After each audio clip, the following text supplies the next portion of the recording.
On June 4, 1942, the Battle of Midway Island took place. The command of the Japanese Navy, which had a more powerful aircraft carrier force than the US. Navy, emboldened by the victory after the attack on the Hawaiian Islands, did not suspect that the secret data of our operational plan leaked to the enemy. Thus, we fell into a trap set by the enemy, who had already been alerted to the movement of our forces. As a result, the Japanese forces suffered a heavy defeat. Battle of Midway Island was a decisive battle that changed the entire course of the war in the Pacific. June 6th, our flying boat found 150 miles northeast of Midway Island. Midway American aircraft carrier Yorktown. The submarine I-168, which was in this area, having received an urgent radiogram with the order to sink the aircraft carrier, at a speed of 21 knots followed to the location of the target.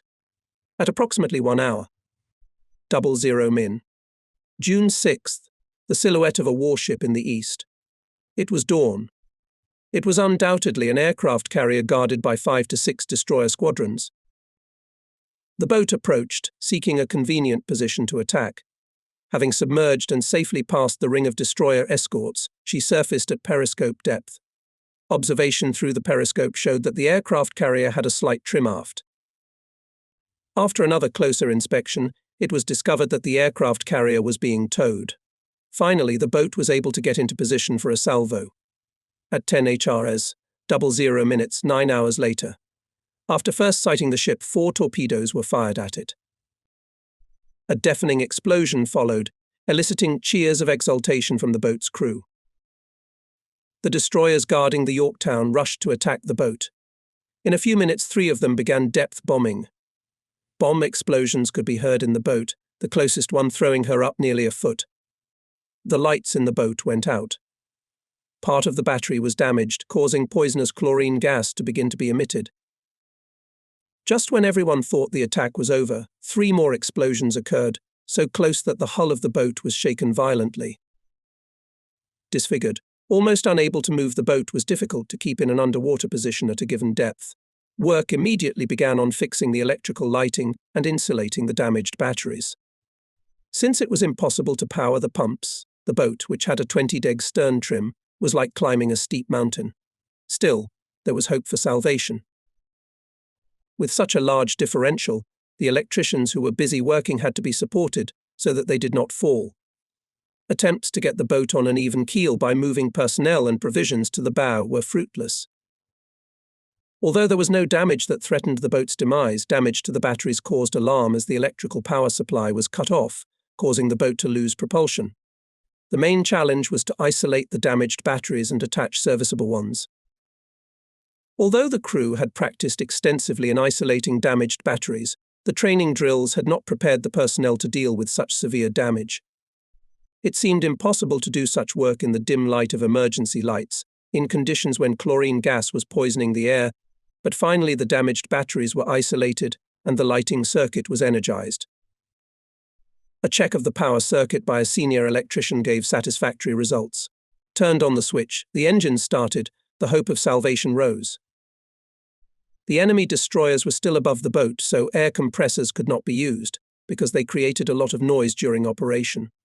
There were no reserves of compressed air, with which to remove the water coming in through the aft torpedo tubes.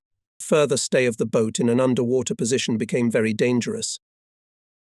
There was nothing left to do but to surface and engage the enemy. When the boat surfaced, 3 destroyers were at a distance of about 5 miles from her. In the meantime, it was discovered that electrolyte was leaking from the damaged batteries and that more battery cells needed to be replaced. Having detected the submarine, the destroyers went out to attack it and, as soon as the distance was somewhat reduced, opened artillery fire. The boat needed compressed air, at least in a small amount, but the enemy shells lay very close and the commander decided to dive again, expecting in the coming half an hour of darkness to break away from the enemy. Searching for the boat, destroyer squadrons passed exactly over it, but dropping a few more, apparently the last, depth bombs withdrew. The noise of their propellers became fainter and finally quieted down. The work in the boat was finished, and in it again appeared electric light. At 8 p.m. 00 minutes, as the sun dipped below the horizon, the boat surfaced safely and headed west into metropolitan waters at 16 knots, rounding the area where the bursts of flares were visible. What were the other submarines doing at the crucial moment of the battle off Midway Island? One of them was supposed to be at anchorage near the French frigate reefs and engaged in refueling the flying boats that were making a secondary reconnaissance of Pearl Harbor. However, when submarines I-21 and I-23 arrived with fuel supplies at French frigate reef in the second half of May, they found that there were American air transports and guard ships. The submarines I-171, I-174, and I-175 were used as intermediate radio communication vessels on the flight route of the flying boats and to provide overflight for the aircraft, but they had little success. On May 25th, a report was received from them. Due to enemy reconnaissance activity, our capabilities are very limited. Submarines were in position until May 31st, but the situation has not changed. The actions of reconnaissance Pearl Harbor was cancelled. No data on the situation in this naval base was not received. This time the Americans preempted us by sending to the area of their guarding forces. Submarines I-171, I-174, and I-175 were used as intermediate radio communication vessels on the flight route of flying boats and to ensure the flight of aircraft, but they could not do much. On May 25th, a report was received from them. Due to enemy reconnaissance activity, our capabilities are very limited. Submarines were in position until May 31st, but the situation has not changed. The actions of reconnaissance Pearl Harbor was cancelled. No data on the situation in this naval base was not received. This time the Americans preempted us by sending to the area of their guard forces. Other plans also failed.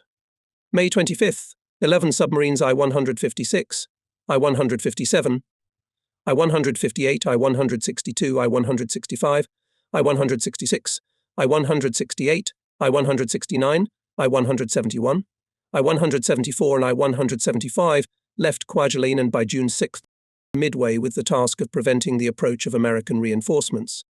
However, the enemy became aware of our plan in advance, and so the forces of his operational connection passed by the island of Midway earlier than planned. Midway Island earlier than planned. Thus we only had to pursue him, being at such a great distance that none of the ships were not detected by submarines. We did not have an accurate idea of the location of the ships of the enemy's operational connection, as a result of which we could not use in the operation off Midway Island our submarines, except for one, that is, I-168.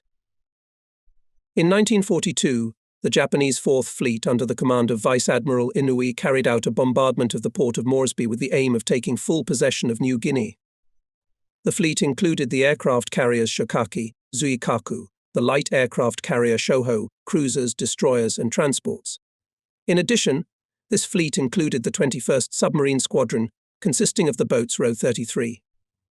And Row 34, the 11th Squadron of the 8th Submarine Squadron, consisting of the boats I-29, and I-28, the 3rd Submarine Squadron, consisting of the boats I-22 and I-24. In late April, submarines Row ZZZ and Row 34 made a reconnaissance of Russell Island. Russell Island, anchorages at Duboyne, Jomar Passage and routes of approach from the east to the port of Moresby in order to identify enemy ships and transports at anchorages and nodes of maritime communications. On May 5th, submarines I-22, I-24, I-28 and I-29 reached their positions, but just like the boats Row ZZZ and Row 34, they failed to detect the enemy. Thus, in the battle in the Coral Sea, the submarines did not achieve any positive results, although they had no losses. On August 7, 1942, the first phase of a major American counteroffensive on Guadalcanal Island began.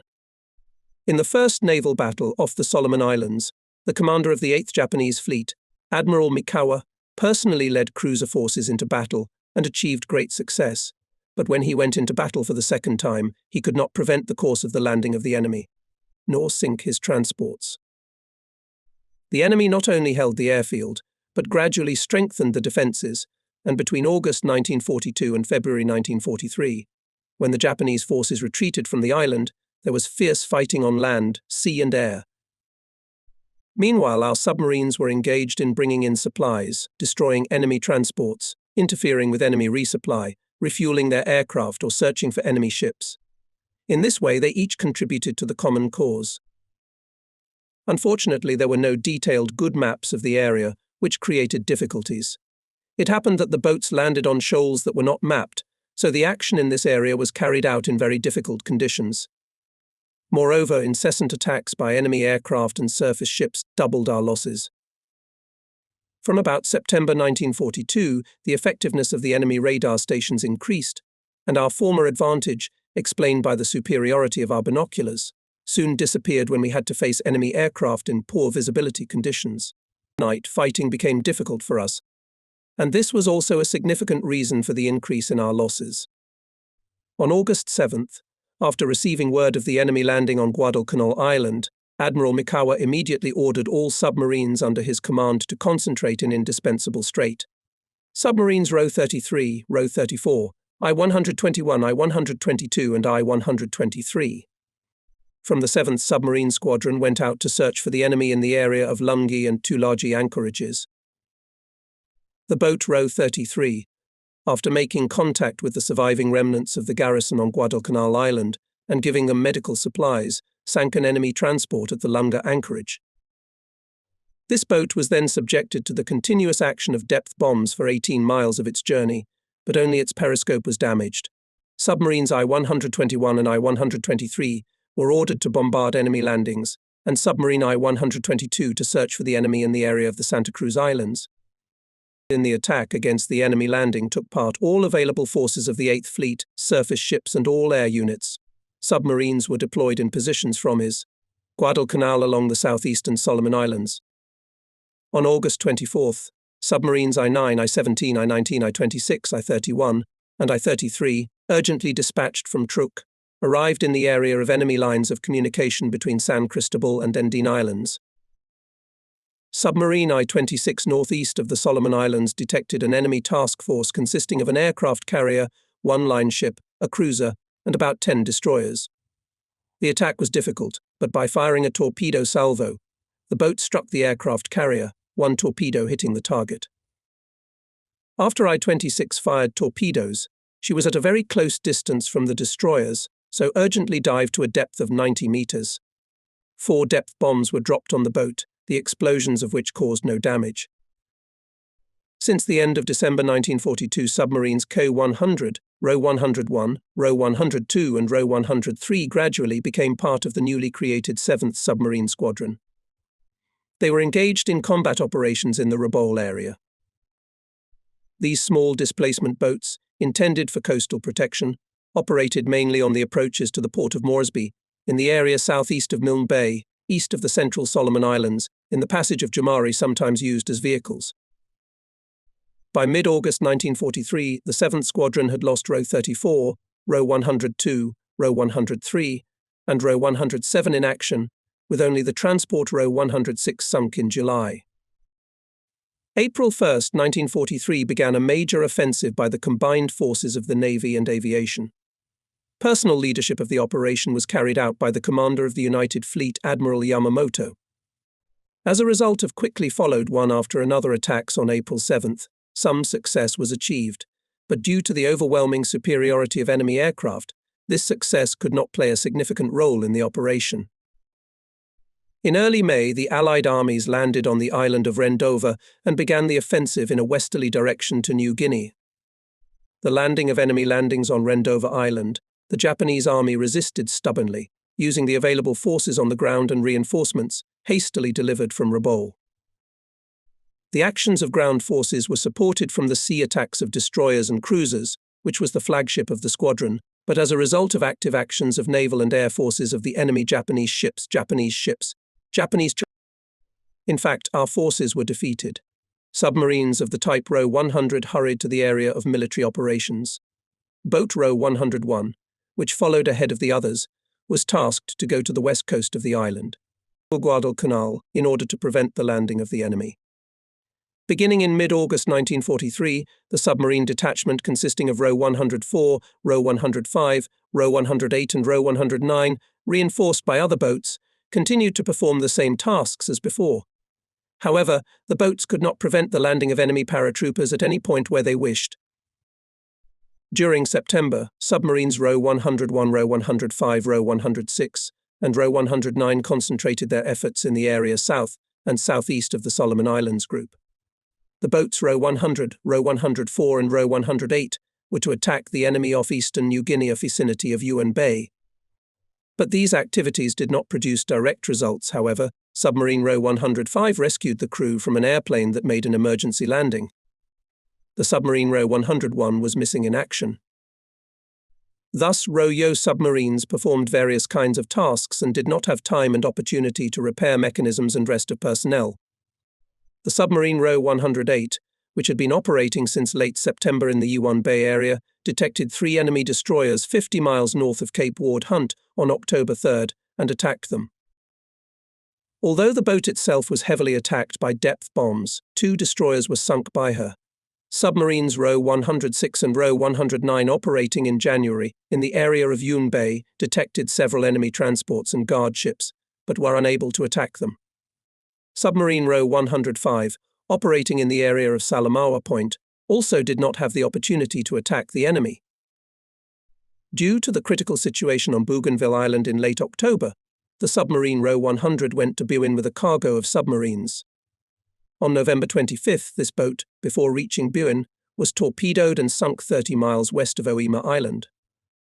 Submarines Row 104 and Row 105, which had left in late October and early November with cargo to Salamaua, were ordered to assist their forces in the vicinity of Is.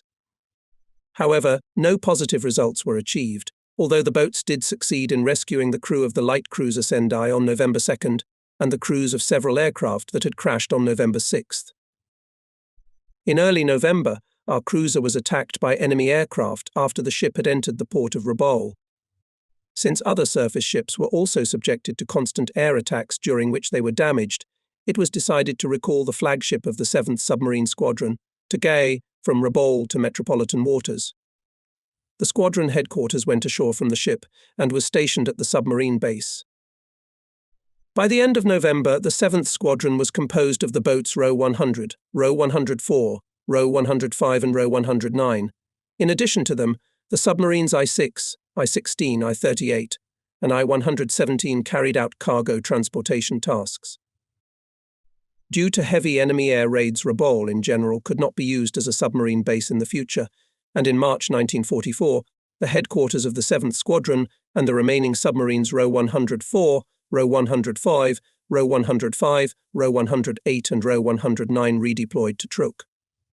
By this time, the submarines Row 34, Row 100, Row 102, Row 103 and Row 107 had been lost, and our total submarine losses in the Solomon Islands, New Guinea and Coral Sea area were estimated at 25. Enemy losses from the actions of our submarines included the aircraft carrier Wasp and 14 other ships. In addition, 3 ships were severely damaged. It should be remembered that the main efforts of our submarines were concentrated on depriving the enemy of the ability to bring food, although these efforts did not increase his losses. In July 1942, after completing an advanced course at the submarine school, I was assigned to command the submarine Row 31 as part of the Yokosuka Naval Base Force. We were too busy with continuous training, much-needed testing and research. One day, a truck loaded with sacks of rice suddenly appeared on the wharf near the military port. The arriving representatives of the command offered us to conduct an unusual test, i.e., to fire the boat's torpedo tubes with sacks of rice. By this time, the situation on Guadalcanal Island had become so complicated that it was dangerous for our submarines to unload and transfer food to the island's garrison while in a surface position, so we came up with the idea of throwing sacks of food through torpedo tubes. For 3 days, we tried all sorts of variations. We shot out rice in cookie boxes, but 1/3 of them were broken by protrusions inside the torpedo tubes, and the rice they contained was scattered all over Tokyo Bay. We then came up with the idea of pouring the rice into rubber containers which were placed on deck and fastened with special fixtures. The fasteners of these containers were given from inside the boat, which was in an underwater position.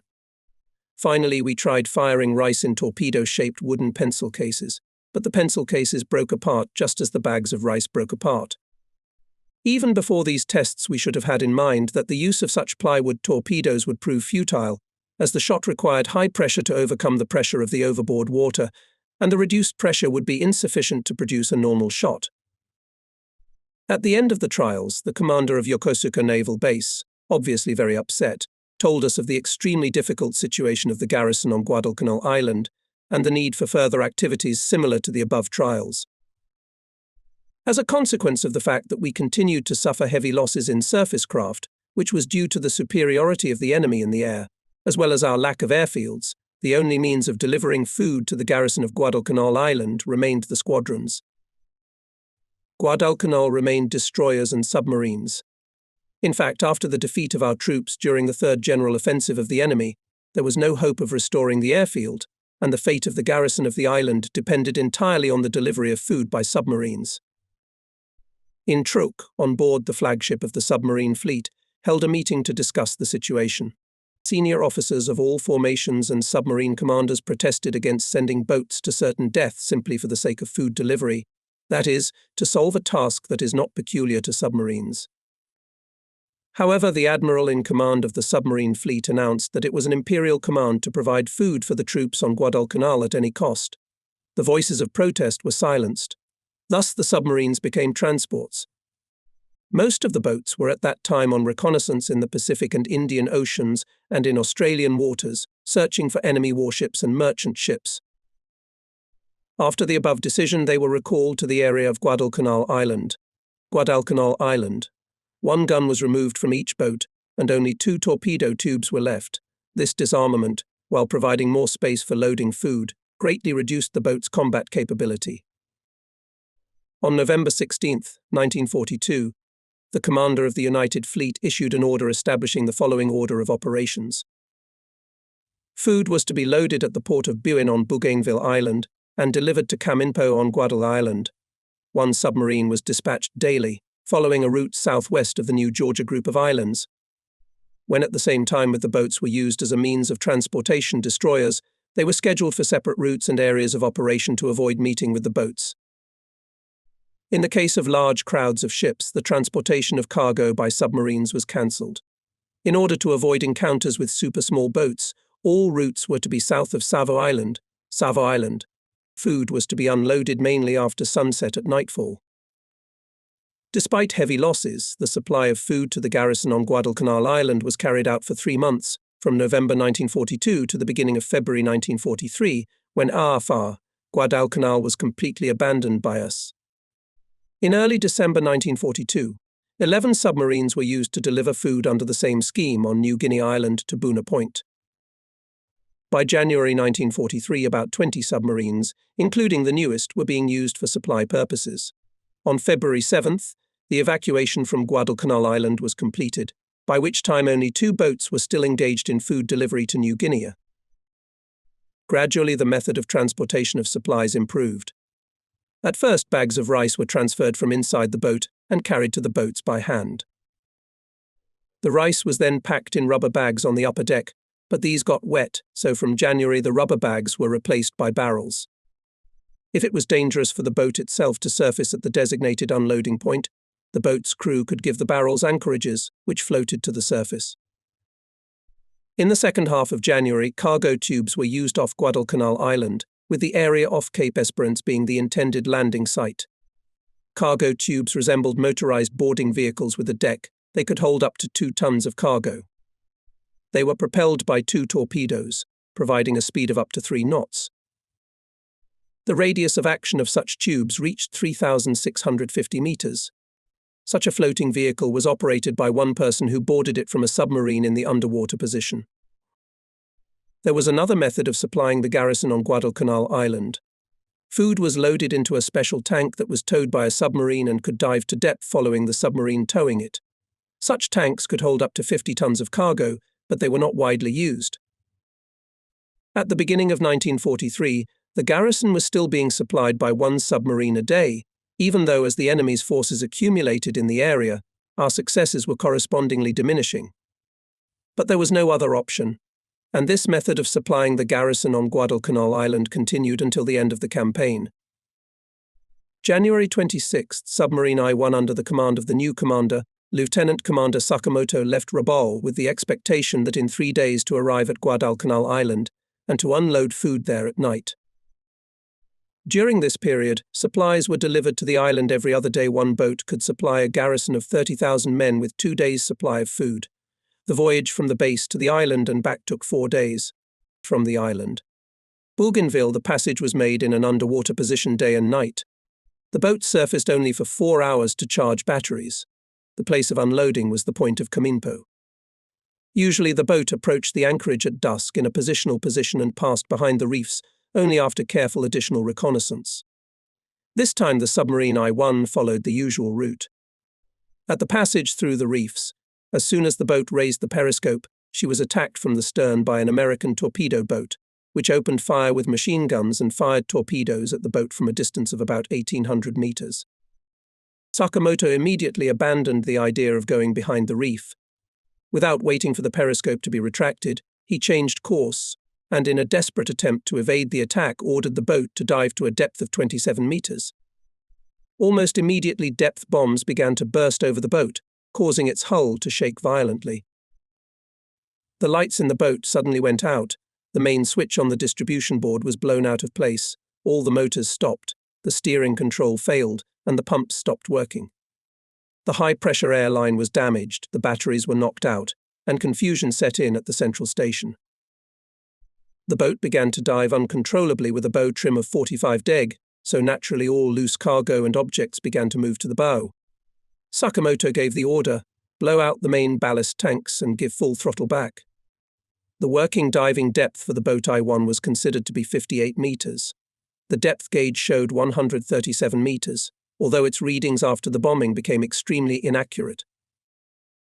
The sailor, who stood at the control of the aft horizontal rudders and experienced a serious fright during the failure of the submarine at depth, reported that the arrow of the depth gauge stopped.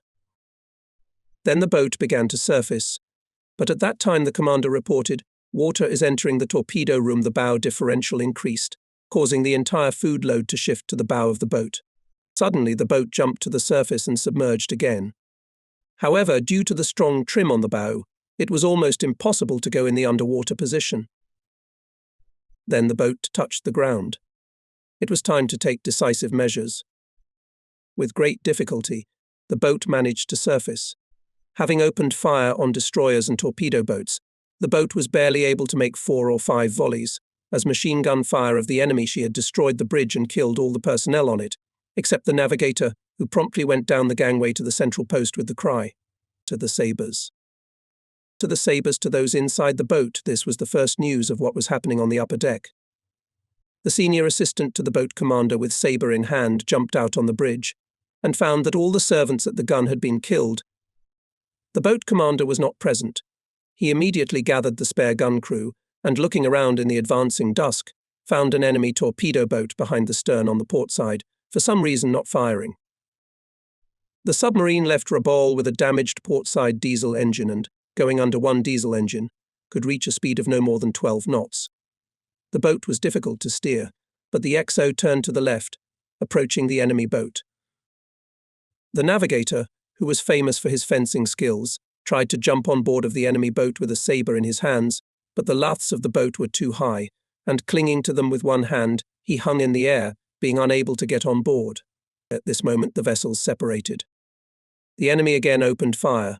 There were, I think, 3 or 4 enemy ships around the boat. Soon the gasoline in the motorized transfer vehicle, which was at the stern of the submarine, caught fire.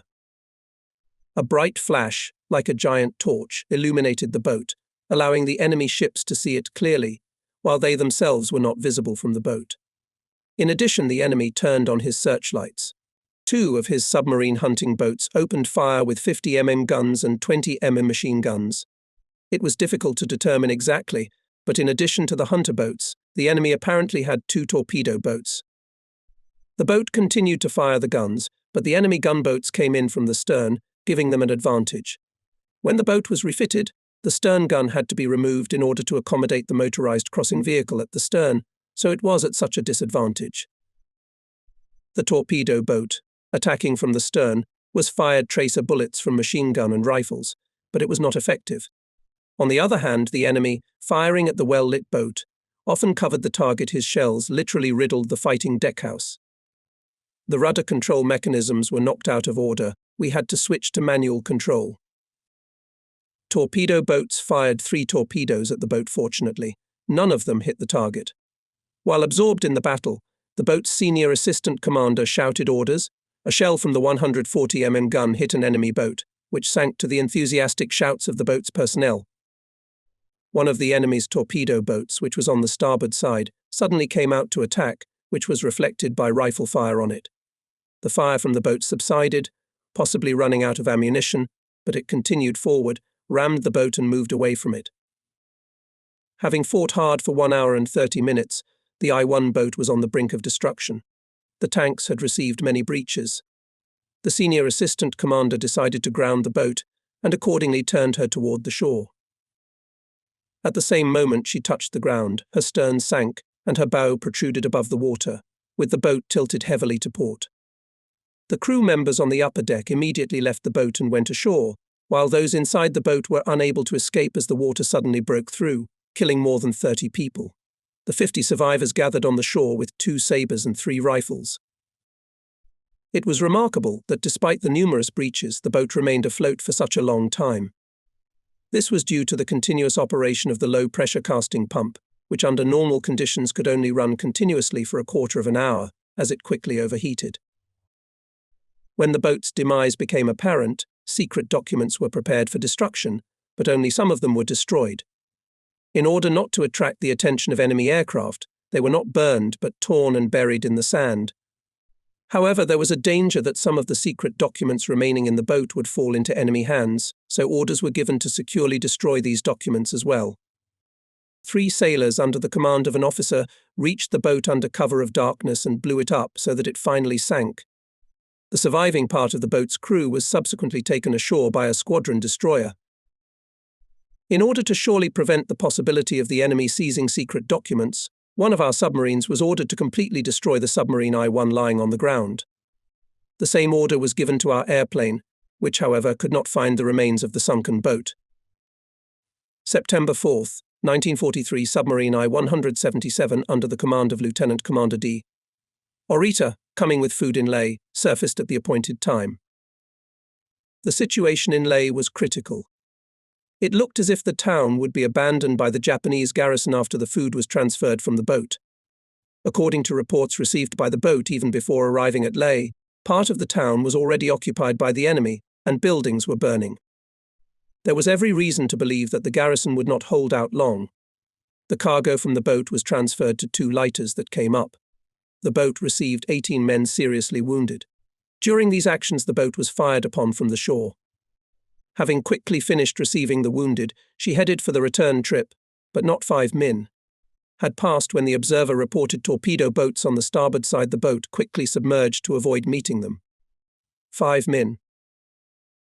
When she surfaced again, 2 torpedo boats were still visible off the starboard side. The boat submerged again. The sounders indicated the presence of 5 more destroyer squadrons. In fact, she was surrounded. It was out of the question to engage, jeopardizing the wounded, so the boat noiselessly walked away from the pursuing ships. The next point to which supplies were to be delivered was Finschhafen, but because of heavy activity in the area by American aircraft, the submarine I-177 was unable to transfer the cargo. In the third and subsequent attempts unloaded not in Leh, but in Siao, which had to be kept strictly secret. Supply boat operations during the full moon were prohibited. From 3 to 5 submarines were employed at a time. Each of them could hold 40 to 50 tons of cargo inside the strong hull and 20 to 30 tons on deck. Typically, the boat would leave Rabaul and sail along the north coast of New Britain in surface water on the first day. On the second day, it was necessary to go underwater during daylight hours because of the danger of enemy air attack. The boat could only surface at night or at dawn to recharge her batteries. On the third day, 3 hours before sunset, supplies were prepared for unloading. To the place of unloading, the boat had to approach before sunset and inform the troops on shore of its arrival by light signal through a raised periscope. A return signal was to be made from shore. Half an hour after sunset, the boat would surface and wait for the lighter to arrive to transfer cargo and men. The whole transfer usually took 20 minutes, after which the boat could load. A great danger for the boat would be the appearance of an enemy airplane or ship's watch during this time. All personnel of the boat were involved in unloading. in order to prevent the sudden appearance of the enemy organized increased surveillance. After the unloading work was completed, the boat left the area at full speed in the surface position, then went first in the underwater position, and then in the surface position as during the transition to the place of unloading, returning to Rabaul on the 7th day after leaving it. However, such actions did not last long. Since October 20, 1943, the daytime raids of the American aviation on Rabaul intensified. They were made by the enemy regularly at 10 o'clock in the morning.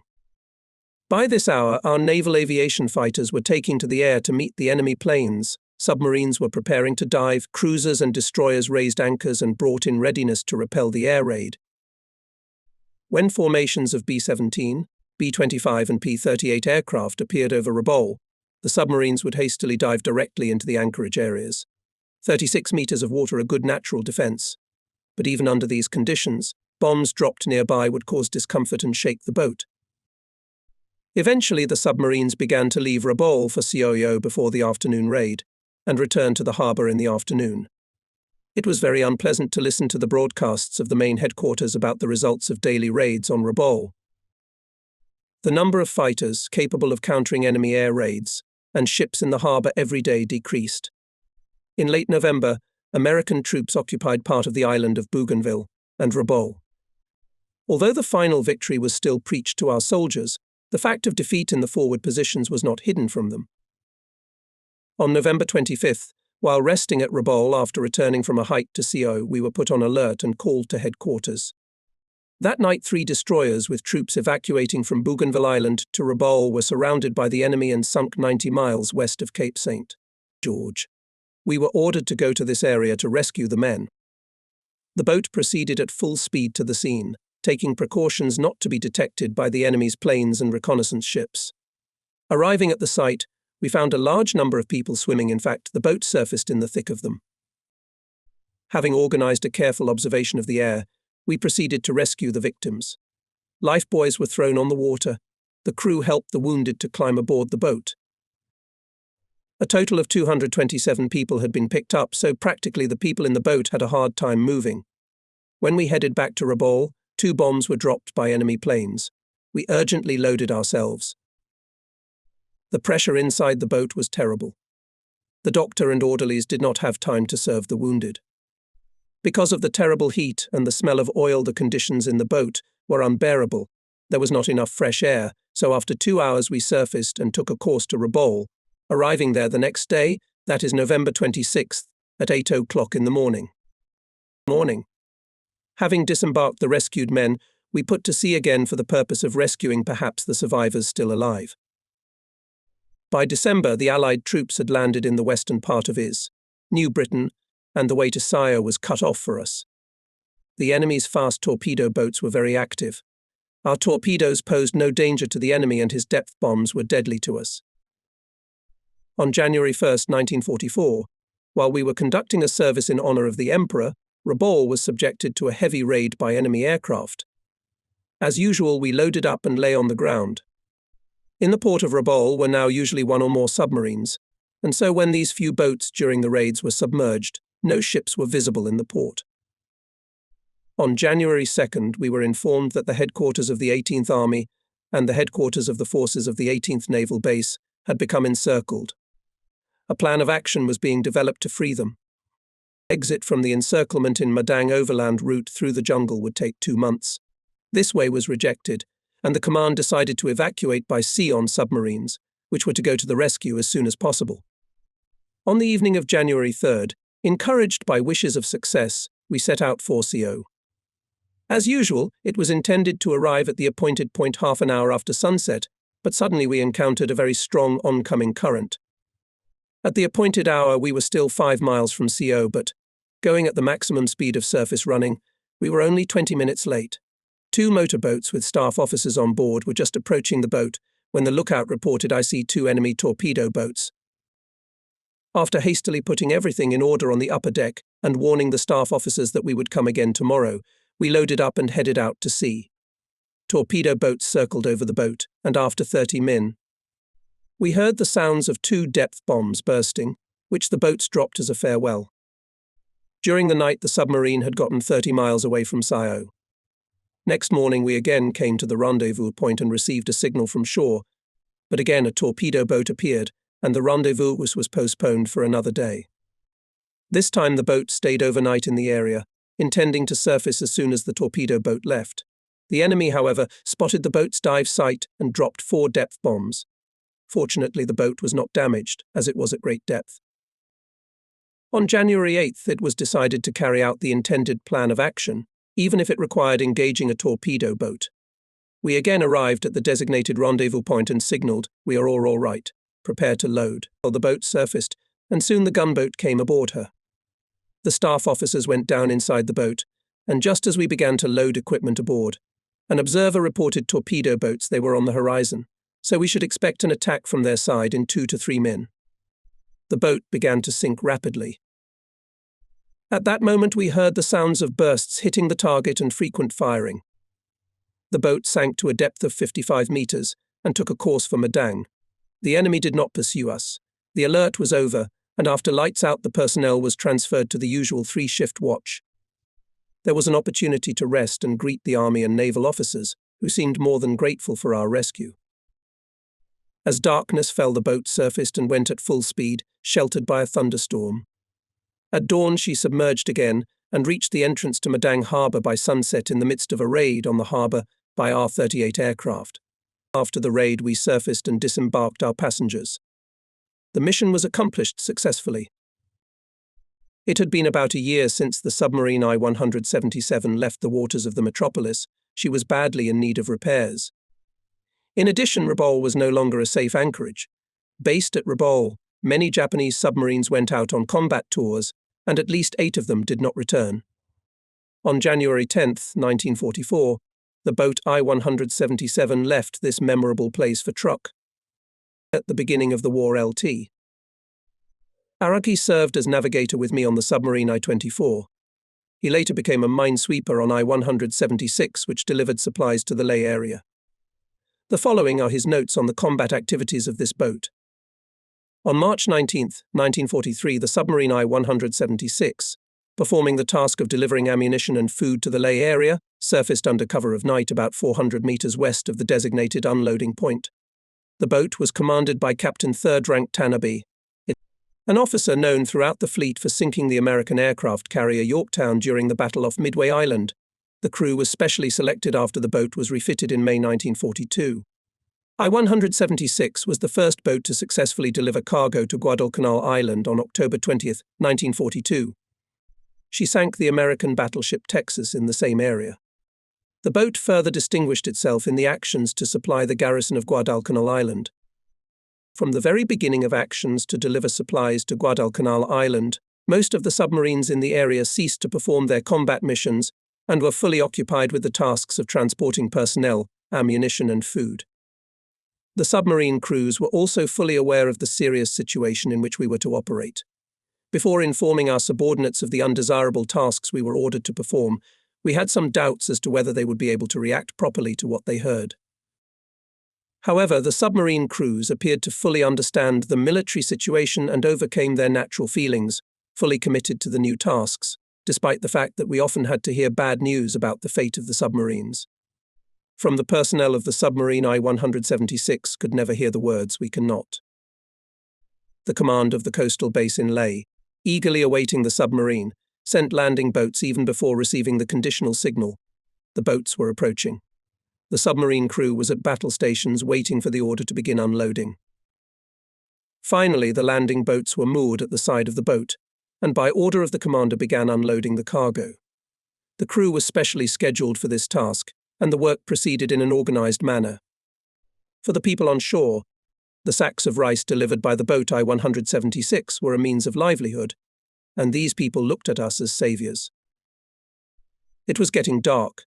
Only half of the cargo had been unloaded, when several rockets flew up from the shore signal post, followed by continuous machine gun fire. The commander gave the order to dive, and I hurried down. But we could not escape the attack of 3 medium bombers. As soon as my feet touched the deck of the central post, there were sounds of machine gun bursts and bomb explosions. One of the explosions threw the boat upward and it began to lurch to port. I grasped the bulkhead of the center station compartment to keep myself upright, and for a moment my breath caught. The next thing I heard was the order, blow out the port side main ballast tank. The boat shuddered and then slowly began to straighten up. Deafened by the explosions of falling bombs, under machine gun fire, the crew hurriedly descended into the boat. The depth gauge arrow moved very slowly. Machine gun bullets showered the deckhouse as if in pursuit of the fleeing crew.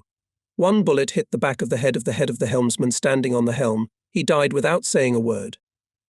I tried to speak to them, and saw that they were dying. Someone shouted there's water coming into the boat. Examination showed that water was coming through the top of the deckhouse on the left side. This was followed by a report that water was getting into the radio room as well. The order was given: close the watertight bulkheads. The water was coming in through the holes in the submarine all the way to the center station. When I looked around for the commander, I saw him sitting behind the anti-aircraft periscope, whispering something in a weak voice. He seemed to be having trouble breathing. At last, the petty officer of the signalman pulled the hatch cover shut. The boat was sinking, having opened the ventilation valves of the main tanks. Meanwhile, the crews of the landing boats, which had scattered in all directions, watched the splashes of water and flashes caused by bomb explosions and enemy machine gun fire, which for a moment enveloped the whole boat, especially when a bomb exploded and hit her stern. Then the boat seemed to begin to lurch more and more to port, sinking all the time, and those watching from the gunboats thought she had sunk. Later, a signal was intercepted from the destroyer squadron that the boat had been sunk. The enemy probably thought he had accomplished his task. It was a great fortune for us that he did not repeat the attack, but the damage already done to us was already considerable. The signalman and petty officer helmsman were killed. The boat commander and another signalman were badly wounded, and there were breaches in the strong hull.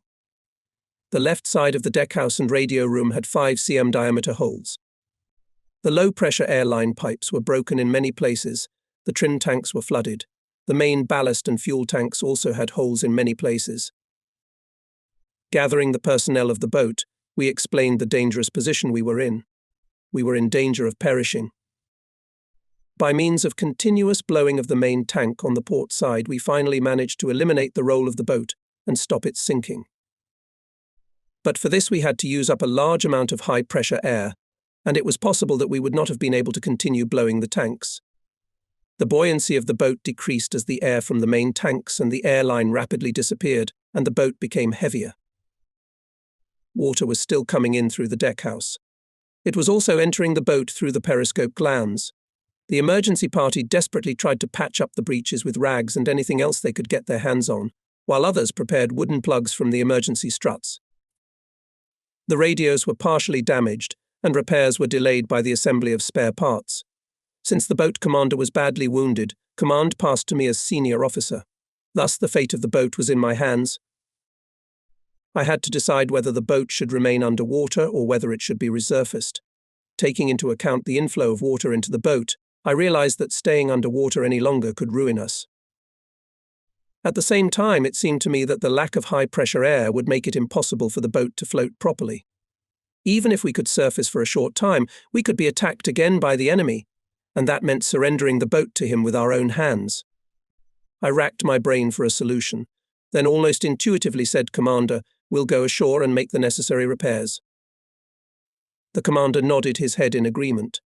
This was undoubtedly the most correct decision. If, when we went ashore, the boat was submerged, that is, had a considerable draught, we would be able to get off without much difficulty even at very high tide.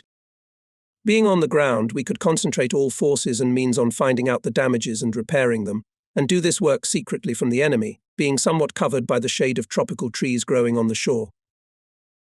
If the draught was insufficient, the boat would be in full view at low tide.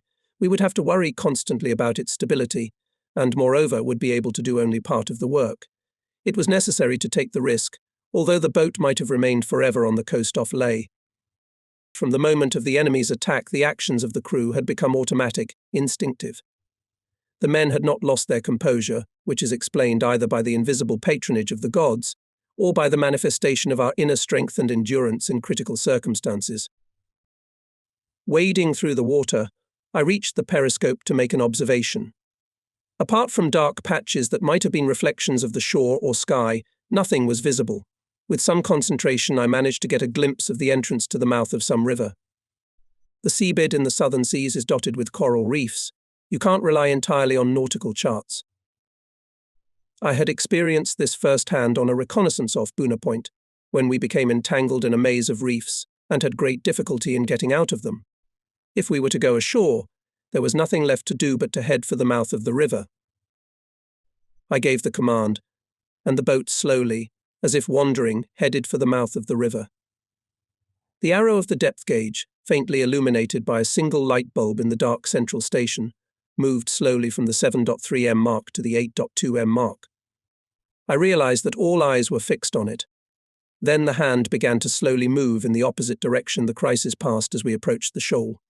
Water had stopped coming in through the breaches. The leaking has stopped. All is well, my voice shook with joy. As we approached, the shadow from the shore increased. The commands, small back, stop, full back, quickly alternated one after another. The boat touched the ground with a slight shake. She stopped with only a slight trim. Those in the central station breathed a sigh of relief. The words "both engines stopped" echoed throughout the boat, then subsided. The tension eased, and after a brief pause, we began to think about the danger we were currently in and the difficulties we had to overcome. The most important factor was time. At the moment when the boat landed on the ground, it was just low tide. We had to get on deck, make the necessary repairs so that when the tide came in we could get off the shoal in time to accomplish our main task. First of all, it was necessary to make sure that the running bridge was above water. For this purpose, we loosened the hatch flap a little. The water did not leak inside the boat. Having fully opened the hatch, I went out on the bridge and looked around with binoculars. There was nothing suspicious to be seen, and the surroundings were silent. Only the bow of the boat and the bridge protruded above the water. I posted observers on the bridge, took out and lit a cigarette with a trembling hand. It seemed strange, but my smoking gave confidence to the people around me. At least that's what they told me later. It was necessary to lift the boat a little more out of the water to begin the work of repair. I ordered the main ballast tanks to be blown out, and soon the upper deck and buoys were showing out of the water. I ordered the blowing to cease and closed the kingstones. The consumption of high-pressure air was very high, and we had already used most of it. The emergency party on standby in the central station went up to the upper deck, inspected the damage and began repairs. The high-pressure air compressor was turned on. Many holes were found in the hull of the boat. To make it more convenient to inspect the hull of the boat from the upper deck, it was necessary to remove some sheets of the superstructure. During this work, the chief mechanic came up to the bridge and said that with the damage found it would be difficult to return to Rabaul, and then asked if it would be better for us to go ashore. The large roll of the boat has a huge psychological effect, and I knew that the crew had already experienced it after the last bomber attack. I explained the situation to the chief mechanic and said the boat has sustained very serious damage, but that doesn't mean it's out of commission. I am confident that we will be able to return to Rabaul after we complete the necessary repairs. I am determined to see it through. Even if we are attacked by the enemy, the confidence with which I spoke these words to him further strengthened my resolve. Taking advantage of a free moment, I went below to visit the commander in his quarters. His face, owing to the great loss of blood, was deathly pale, and he was half unconscious. "If I am to die like this, it would be better for a bullet to finish me at once," he said. I informed him that I would try to get away from here before daybreak at high tide and after a trial dive, even if the repairs were not completed. To this he remarked that it would be better to spend the whole of the next day on the spot, and to be fully satisfied that the boat was really seaworthy. Although we all wished to return to base as soon as possible, taking the commander's advice into account, I concluded that it would be better to spend the day on the ground, make sure the boat was seaworthy, and give the personnel a chance to rest. Through the efforts of the crew, one hole after another was repaired. Only rags, wooden wedges and plugs were used in the repair. This was enough to allow the boat to sink after all the holes were fixed. But there were a lot of holes. Some were up to 26 cm in diameter and were fixed with patches. Most of them were about 5 cm in diameter, and it took a long time to make wooden plugs for them. Examination of the damage from the deck revealed a 10 cm diameter hole in the port side main tank. There was no other damage to the tanks. There was a pile of rice containers on the aft deck. It appeared that an enemy bomb had exploded just above them. The landing boat personnel were very surprised to see the boat beached, as they believed it had been sunk. The boat came aboard. We asked to receive the ammunition, medical supplies, and food still on the submarine, as well as 2 wounded men. I told the commander that we had no opportunity to organize proper medical care for him on the boat, and since the return passage to Rabaul would be dangerous, offered to carry him ashore, but he flatly refused. The bodies of the 2 men killed, the wounded and some ammunition were transferred to the landing boat, and it departed, escorted by the looks of the boat's crew. 4 more landing boats then arrived and took the rest of the load of arms, ammunition, and food from the boat. Our task was thus accomplished. The officer from the landing boat shook my hand and wished me a smooth voyage to Rabaul. At last the tide began to come in, and by midnight the boat, the bow of which was exposed so that the torpedo caps were visible, was up to the waterline in water. Air was blown into the boat from a low-pressure airline to ascertain whether there were any more unrepaired holes. The results of the emergency repairs, completed almost at high tide, were checked. The high-pressure air cylinders were filled, the batteries charged, and the boat was again in good order. It was now possible to try to get off the shoal. We turned the motors on full reverse, but the boat didn't move. It was probably buried pretty deep in the sand. Then I tried to rock the boat by making the crew run from one side to the other. The engines continued to run at full power, sending the jet from the propellers under the bottom of the boat. This measure gradually caused the hull of the boat to rock and free it from the ground. I ordered the diesels to start, gave full reverse, and the boat finally moved. The crew cheered, shouting their approval and running out onto the bridge to congratulate me. At dawn we loaded, but contrary to our assumptions, the voyage was not so smooth. We lay on the ground at a depth of 36 meters. The bottom was probably uneven, as there was a trim of 15 deg. There was no water seeping through the newly patched holes, but I placed observers in each compartment to watch for possible water ingress. The personnel, free from watch, got a well-deserved rest. Staggering with fatigue, I walked around the boat, inspecting each compartment, and found that the level in the water glass of one of the trim tanks was gradually rising. Undoubtedly a hole had been left somewhere unrepaired, the search for which had to be left until I returned to Rabaul, where the ship repairers at the base could make a detailed inspection of the boat. I was very tired, and having hardly reached my bunk, fell into a deep sleep, and when I awoke the watch showed the time of sunset. We spent the whole day at the pound without any trouble, but when we surfaced it seemed to me that the boat was unusually heavy. Perhaps there was a leak somewhere that we hadn't noticed while we slept. Observation through the periscope confirmed the onset of dusk. I ordered the personnel to take up their posts according to the dive schedule and headed out of the bay at 18 knots. The night of March 20th to 21st passed without incident. At dawn we dived again. If this period of being underwater had passed quietly, there was still one more night crossing left before the approaches to Rabaul. I was somewhat disturbed by the fact that the water in the damaged trim tank was gradually arriving, and the dewatering pump had to run continuously all the way. About noon we discovered that the tank we had been using as an equalizing tank was dry. What was to be done? If we surfaced, we would naturally be detected by an enemy patrol plane. We could pump fuel from the fuel tank into the main ballast tank, but it was feared that the fuel might leak out through the holes in the main ballast tank. We could also fire torpedoes or free ourselves from some other heavy load, but I could only do this as a last resort. As a temporary measure, we blew out the starboard side's middle main ballast tank and then equalized trim by taking water into the trim tank. The blowing of the tank was strictly controlled to prevent the possibility of air leaking to the surface of the water, which would give away our location. As a consequence of blowing the starboard ballast tank, the boat was given a 3-deg roll to port, which, however, caused no trouble. This procedure was repeated 2 or 3 times during the afternoon, and thus we were able to stay submerged until sunset and surfaced only in darkness.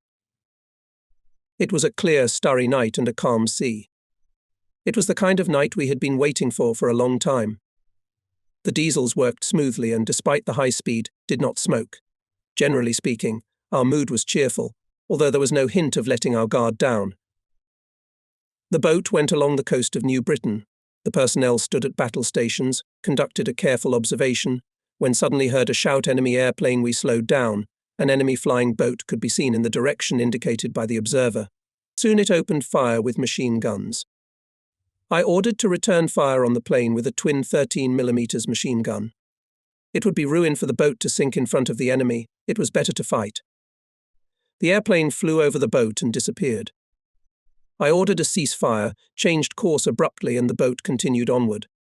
Probably the enemy had radar. It appeared again, and almost immediately a bomb exploded behind the stern of the boat. The danger was increasing, and we again opened machine gun fire. The upper deck of the boat was strewn with shell casings. The electromechanical personnel tried to bring rifles to the bridge to fire on the enemy. I said that firing rifles was useless and directed them to bring up ammunition.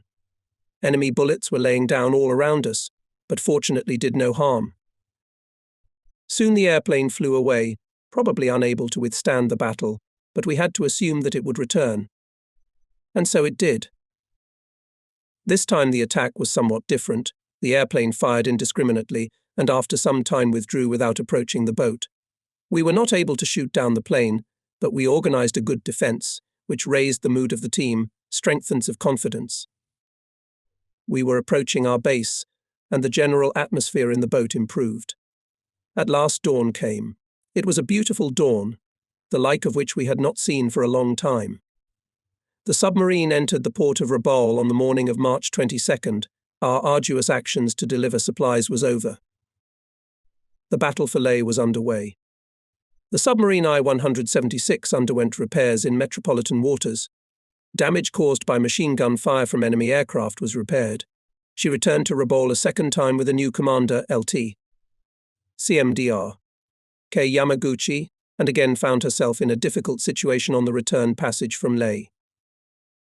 The boat was proceeding in a surface position at night when a flare shell suddenly exploded over her. The commander gave the order, immediate dive. The moment the upper deck had just disappeared under water, something heavy struck the bridge. There was no time to clarify what had happened. When we were at a depth of 13.5 meters, something exploded above us, but it was too weak for a bomb. Feeling somewhat uneasy, we continued the dive and only stopped at a depth of 27 meters. As the boat was quite heavy, the emergency dive went on without stopping. We remained in an underwater position for some time, then surfaced in the daytime, believing that we had come within range of our guard force. To our amazement, we found that the forward part of the running bridge fence was badly bent. The magnetic compass nacelles had fallen down on the bridge, and a rather long cylindrical object was lying next to it in the resulting dent. Inspection showed that it was a depth bomb, which was also confirmed by the inscription in English on the bomb casing. The running bridge was covered with some dirty yellow substance. This was none other than the explosive substance from the depth bomb. The bomb, dropped from an enemy airplane, fell into the water just above the bridge of the submerged boat and broke apart. The explosive substance was washed out of the bomb casing by salt water. At the specified depth, the bomb fuse went off, but did not cause an explosion. It was the happiest case for us. We delivered the depth bomb to the base and handed it over to its destination. In January 1944, commanding the submarine Row 44, I was ordered to go to the Solomon Islands to act to disrupt the rear communications of the enemy. Since at that time many of our submarines were often killed in such missions, it was necessary to take precautions, especially in the choice of route. According to our assumption, there were few ways of approach to areas free of enemy submarines and patrol aircraft. If there was a need to pass through areas that were within range of enemy aircraft, submarines had to go through them in an underwater position both during the day and at night. Having completed the necessary preparations, the boat put to sea. After crossing the equator, the conditions in the submarine were very difficult due to the high temperature, despite the presence of an air conditioning unit.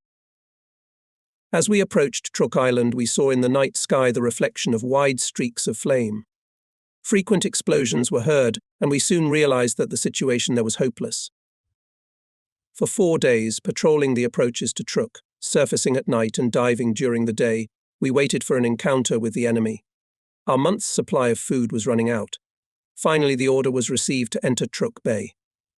The choice of a suitable course for entering the bay was a great risk. It was necessary to find a passage among our sunken ships. In spite of the difficulties, we still succeeded in entering the bay without much incident. The sight of overturned and sunken ships, their masts sticking out of the water, created a depressing impression. We anchored at the submarine base. The floating submarine base was sunk at its usual anchorage, and all valuable supplies were sunk with it. I went ashore to report to the Chief of Staff, who already had fears that we had been sunk, as there had been no news from us for a long time. The last report from the submarine Row 39 was received when she was off Vorthia Island, but the text of the report could not be deciphered. She has not been heard from since, and the circumstances of her sinking are unknown. After the Americans occupied the Marshall Islands, the pace of their offensive in the Western Pacific was very high. The strike, struck on February 17, 1944, by a large group of American aircraft carriers on the base Truk, was a natural result of the occupation of the Marshall Islands by the enemy. Truk Base was our central base of operations in the Solomon and Marshall Islands areas. Until the Marshall Islands were occupied by the enemy, Truk also served as a base for the United States Navy, which was then forced to relocate to Palau. On the day of the attack on Truk, patrol planes of our aviation conducted reconnaissance in areas of probable appearance of the enemy.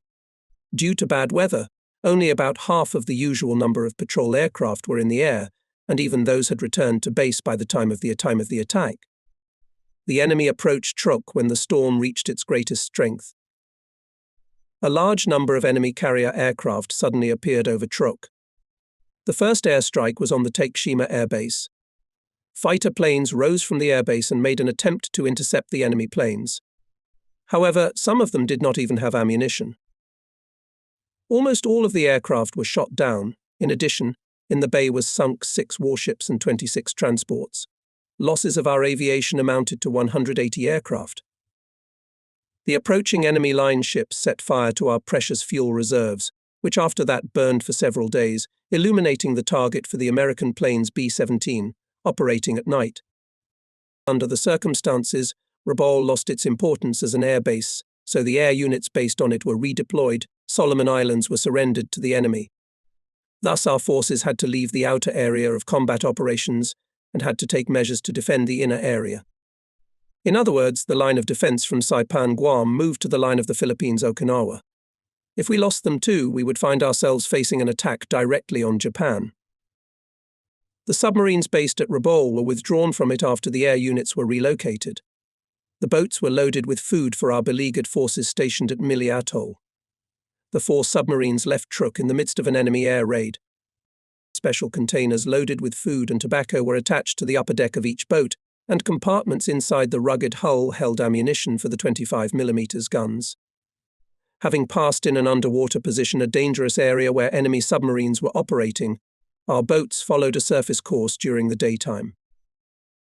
Unfortunately, the special food containers mounted on the deck of our boat began to break off and, despite a reduction in speed, they were all lost before the boat reached its destination. We had no choice but to return to base, make the necessary repairs and start all over again. Having again loaded the necessary supplies, we put to sea a second time. Off the Marshall Islands, in areas controlled by the enemy, went in an underwater position.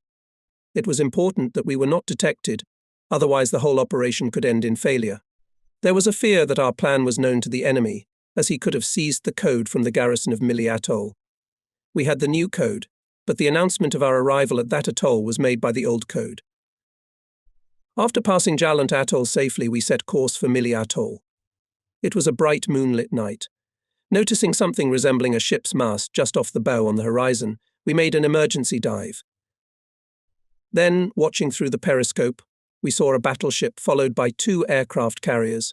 It seemed to be an opportunity granted to us by the sky. We increased the stroke of the boat and tried to approach at a shorter distance. The battleship was already quite close, the aircraft carriers were somewhat behind it. Then, quite suddenly, the ships changed course, perhaps they had detected the boat. We surfaced and began pursuit, but the superiority in speed of the enemy ships did not allow us to get closer to the distance of the salvo. An hour later we again sighted the ship's mast and, diving to periscope depth, found 6 destroyers in a front-line formation approaching us at quite a considerable speed. Perhaps these were the aircraft carrier and line ship guard ships we had encountered earlier. Or perhaps it was a separate formation of anti-submarine ships. To avoid being detected, we were forced to change course. Periscope observation confirmed that the enemy ships were coming in a front-line formation and could be easily attacked. To attack or not to attack. Torpedoes were prepared to fire, but our orders stated that our main tasks were to deliver supplies and reconnaissance. However, we were given the right to deviate from this order if the targets were a battleship or aircraft carrier. Attacking other targets was forbidden. Thus, we were forced to abandon the attack. When the enemy ships hid, we surfaced. During the time the boat was underwater, the batteries were significantly discharged, and so on the way to Mili Atoll we hastily recharged the batteries. As the day progressed, we dived again. The boat arrived at Mili Atoll in the evening of the next day, and we began to survey the place where the supplies were to be unloaded. The moon was shining and visibility was good. The enemy did not show themselves. It was decided that the boat should remain submerged during the unloading of the provisions, although it seemed to us that these precautions were hardly necessary. After requesting the shore by semaphore whether the passage into the channel ahead of us was clear, and receiving an affirmative answer, we entered the interior of the atoll. Enemy spy planes often appeared during the night, so the boat remained submerged while the unloading of food was in progress. We then surfaced and made contact with the deputy commander of the unit on shore, from whom we received gifts in gratitude for all our misadventures. The unit had been waiting for mail and food for a long time. The men lived in the jungle and were subjected to daily enemy air raids. The soldiers who came up to the submarine for supplies seemed more interested in smoking than eating. We gave them a case of cigarettes, and in addition gave away our entire own supply of cigarettes. To me, a non-smoker, their passion for tobacco seemed somewhat strange. Nevertheless, we felt very sorry for them, because the situation they were in was unenviable. There was no news of the situation on Majuro Atoll, 50 miles from Mili Atoll. We were to proceed there to ascertain the situation on the spot, and therefore requested the garrison commander of Mili Atoll to report our departure using a new code. At about 19 HRs, we left the atoll. The previous day, enemy aircraft had dropped several mines, most of which fell on the shore. Nevertheless, leaving the atoll was a great test of nerves. Still, we got out safely and set course for Majuro Atoll. On March 12th at 23 hours, seeing red lights ahead of us, we made an emergency dive. While observing through periscope, we noticed that the number of lights was increasing. Suddenly a whole row of lights, like a torchlight procession, came into view. It looked very much like an airfield. The personnel got a rest, waiting for dawn. At 3:30 a.m., it was now quite light, and what we took to be an airfield turned out to be a group of ships that were anchored inside the atoll. There was one aircraft carrier, 8 line ships and several tank landing ships. The distance to the nearest line ship was about 500 meters. A command followed to prepare to take a photo through the periscope. We then realized that our task of delivering supplies would not be accomplished if the boat came within a short distance of the ships. We saw twin-engine airplanes taking off and landing on the aircraft carrier. After observing the enemy for some time, we withdrew to a safe distance and charged the batteries, and when darkness fell, in a surface position we went to reconnoiter the entrance to Majuro Atoll. Visibility was poor due to fog, but the sea was relatively calm. Suddenly we spotted an enemy aircraft carrier. To avoid meeting it, we dived. The aircraft carrier was apparently returning from an operation and did not notice our boat. When we surfaced again, we found the silhouette of a ship on the horizon that looked like a destroyer. Changing course to 16 rhombus, we withdrew, and at dawn we were convinced of the correctness of our assumption. It was indeed a destroyer. I must say that all cases of enemy detection were due to the presence of special binoculars.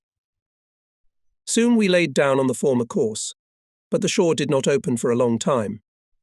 Then the boat approached a small island, on which, as it seemed to us, there was an airfield. However, the absence of enemy planes indicated that we were wrong. Having rounded the island, the boat continued to head in a westerly direction. Suddenly we heard the noise of the propellers of a patrol ship. Then it turned out that there were even 2 of them. We evaded meeting them, and at 18H, March 13th, after 20 hours underwater, surfaced. I sent a report to the commander of the United Fleet behind the reef atoll Majuro. Our anchored 1 aircraft carrier, 8 line and several other large enemy ships. Medium bombers are based at the atoll airfield. After charging the batteries, I informed the command more thoroughly regarding the composition of the enemy forces. Our task was safely accomplished, and at the end of March the boat returned to Truk. On the return trip we discovered a transport, but after inquiries from headquarters it was found that the transport was our own. On arrival at Truk, I went ashore and went for a formal report to headquarters, where I was asked why I had not attacked the destroyer squadron. I reported that I had acted in accordance with the order given me, and that the mission would not have been considered accomplished until the report of the concentration of ships at Majuro had been transmitted. It is true that I always regretted that I could not make the attack. Incidentally, I was surprised by the fact that all 4 boats that went with us returned safely to Truk. Although not all of them accomplished their missions, it had nevertheless been a long time since we had seen such an occasion when all the ships that went out on an operation returned to base. About 4 months later, toward the end of the fighting for Saipan, the commanders of these submarines were dead, and only I-32 survived. The submarine I-32 made a second trip with food and ammunition to Mili Atoll, but the supplies did not reach their destination and the boat itself was never heard from again. After the war, we learned that the boat I-32 was sunk by the American fleet off Mili Atoll on March 24th. On March 31st, 2 planes carrying Admiral Koga, commander of the United Fleet, and his staff left Palau. But the planes did not reach their destination, and nothing more was heard of them. All operations effectively came to a halt. Air raids on Truk intensified, and each time the submarines there had to lie down on the ground to avoid sinking. The submarine I-169 lying on the ground had one compartment flooded. After the air raid was over, she was unable to surface. Attempts to raise the boat failed, after which the tugs were removed and all hope of rescue was lost. Rescue operations in the conditions of constant air raids were impossible. Later, the enemy struck at the place where the submarines were lying on the ground. The depth there was shallow, about 23 meters. The enemy dropped several bombs directly over the boat Row 44, which I commanded. At the time of the explosions of the bombs, felt strong shaking of the hull of the boat, but there was no entry of water inside the boat. Upon surfacing, it was discovered that the boat's periscopes were badly damaged. Since it was impossible to repair them in Truk, we left the bay one night, heading for Japan. Having safely passed the areas where enemy submarines could operate, and leaving Saipan far to the east, we went full speed already in a surface position both day and night. One day during the campaign, while I was on the bridge, an observer reported his airplane approaching. The plane was approaching from the traverse, and I was inclined to take it for my own, but it soon became clear to me that it was coming in to attack our boat, and that it was an enemy plane. I immediately gave the order to make an emergency dive. By this time the plane was almost over us, and if it had started dropping bombs, the boat should have been better off staying in a surface position, so I cancelled my first order. In the last seconds, as we waited for the bombs to explode, the pilot was evidently still in doubt as to whether it was his own boat or the enemy's. Then the bombs fell. The first 2 bombs landed only 5 to 10 meters from the stern, but there was no damage. We started to dive urgently, but barely the water reached the base of the deckhouse, the enemy fired machine guns at us. A moment more, and we were under the protection of the sea. When the boat surfaced an hour later, bullet holes were found on the deck. The next day we expected another raid, and so kept a close watch on the air from the sun. At sunset, the enemy reappeared. We plunged in and waited for about an hour, but nothing much happened. On April 29th, we arrived at Kure, where I turned the boat over to the new commander. It was his first time commanding a submarine, and so temporarily I went to sea with him for exercises. The boat named Row 44 was sunk by an American destroyer off Eniwetok Atoll on June 5, 1944.